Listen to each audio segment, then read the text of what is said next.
Setelah menyelesaikan turnamen pramusim, tim-tim terbaik tanah air akhirnya memulai kick-off musim baru Liga 1 2022-2023 yang dimulai sejak Sabtu 23 Juli 2022 kemarin. Namun sangat disayangkan, meski baru memasuki pekan pertama, beberapa pertandingan justru langsung mendapatkan sorotan karena diwarnai keputusan kontroversi kepemimpinan wasit. Bahkan, keputusan kontroversi wasit telah terjadi di pertandingan pertama musim 2022-2023 antara tuan rumah PSIS Semarang melawan Rans Nusantara yang berlangsung di Stadion Jatidiri. Setelah hanya bermain imbang tanpa gol di sepanjang babak pertama, tuan rumah mendapatkan hadiah penalti di menit ke-73 usai Octavianus Fernando dijatuhkan oleh David Lally di kotak terlarang. Para pemain Rans yang menganggap Octavianus melakukan diving memprotes keputusan wasit asal Jawa Timur Yeni Krisdianto. Namun, keputusan wasit tidak berubah meski dalam tayangan ulang memang Octavianus nampak memanfaatkan sentuhan yang dilakukan oleh David Lally. Taisei Marukawa yang mengambil tendangan penalti berhasil mengonversinya menjadi gol sekaligus membawa PSIS ungguli Rans 1-0.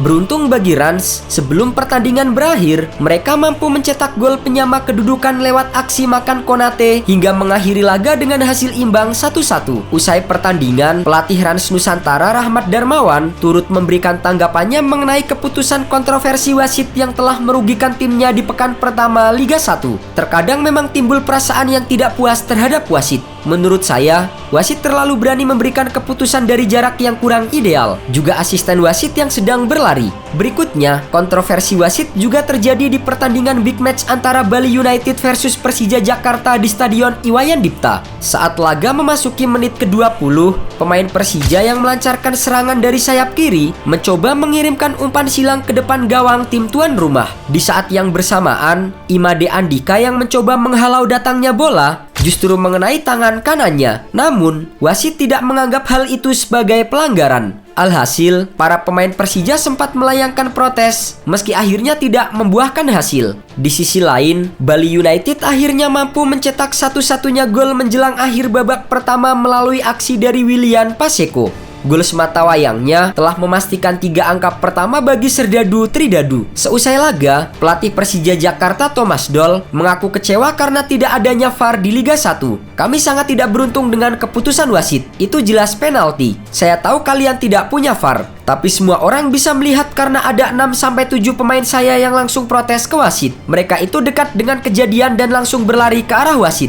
Saat itu masih 0-0 dan mungkin akan menjadi 1-0 buat kami. Lalu pertandingan menjadi sangat berbeda karena kami mungkin akan lebih bertahan dan mereka bermain lebih terbuka. Menanggapi kejadian kontroversi wasit di pekan pertama Liga 1, Ketua Umum PSSI Muhammad Iriawan mengatakan bahwa semua keputusan wasit yang berkontroversi di pekan pertama Liga 1 akan diperiksa oleh komite wasit. Kemarin dalam penyegaran wasit, saya sudah memberikan arahan kepada wasit untuk berlaku jujur, adil dan benar tidak memihak. Memang tadi ada komplain dari Rans Nusantara terkait ada penalti yang diberikan terhadap PSIS. Itu nanti kami akan lakukan investigasi. Kami tidak bisa bicara lebih lanjut sekarang. Kalau memang ada human error, kami akan memberlakukan sanksi, baik itu tidak memimpin dalam beberapa pertandingan lagi atau yang lainnya. Selain 2 kontroversi wasit di laga PSIS Semarang dan juga Bali United, PSSI juga akan memeriksa pertandingan antara Madura United versus Barito Putra yang berkesudahan dengan skor 8-0. Meski skor besar bukan menjadi masalah, namun PSSI tetap ingin menelaah hal-hal mencolok seperti di laga itu.